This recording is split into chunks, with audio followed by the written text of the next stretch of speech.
Browns offseason underway, and it starts with a move that was expected. Mary Kay defensive coordinator Joe Woods was fired on Monday morning. Again, not a surprise, but I think it's important to kind of remember, and we just spoke to Kevin Stefanski and Andrew Berry, and Andrew sort of made this point too. Some of the issues with this defense probably run deeper than Joe Woods, but for now, he's kind of the first guy to fall in all of this. Yeah, you know what? I think they realize that in order to really change things up, change the energy, the vibe, the scheme, that it had to start with Joe Woods, even though they know that it does run deeper than that. They have culture issues. They've got discipline issues. They've got talent issues to some degree. So this is a way to start changing the culture, changing the energy up on defense, and see if they can't get ready for 2023. And Ashley, of course, the Monday is locker cleanout day, so we did get to talk to some defensive players after the news came out. Did you hear anything interesting today from them about Joe? Yeah, I think there were definitely a handful of interesting comments, including, I know you wrote a story on this, Dan, about John Johnson III saying there needs to be a sense of urgency from everyone in this building. And I know he also, I believe he was the one who mentioned getting a coordinator that gets guys up and ready to play for them. And Greg Newsome brought up shortening that defensive menu. We've heard, I think, some version of that all throughout the last 2 years especially, and I do think that kind of illustrates the disconnect that was here between Joe Woods and these players, that on top of all the reasons Mary Kay said, I think they just felt like a change in voice is needed to kind of advance this thing along. Now, as you'd expect, the Browns moved quickly on this firing because they want to throw their hat in the ring on some of the top defensive coordinator candidates. Mary Kay, we are already getting a pretty long list of names that includes most prominently Brian Flores, the former Dolphins coach who's now with the Steelers, and of course Jim Schwartz, longtime defensive coordinator who won a Super Bowl in that position with Philadelphia. Yeah, you know what? I mean, it's kind of a varied menu right now. They've got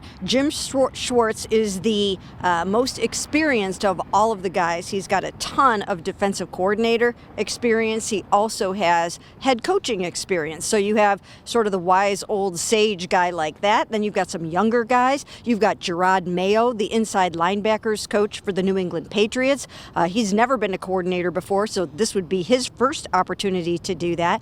You've got Brian Flores, as you mentioned, who's not only been a coordinator, but he's been head coach of the Miami Dolphins. He's with the Steelers right now.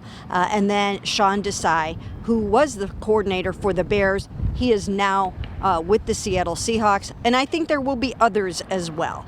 So, they're going to get started with this first wave and, see what they can come up with, but they are looking for a transformative experience. Yeah, Ashley, these are experienced guys.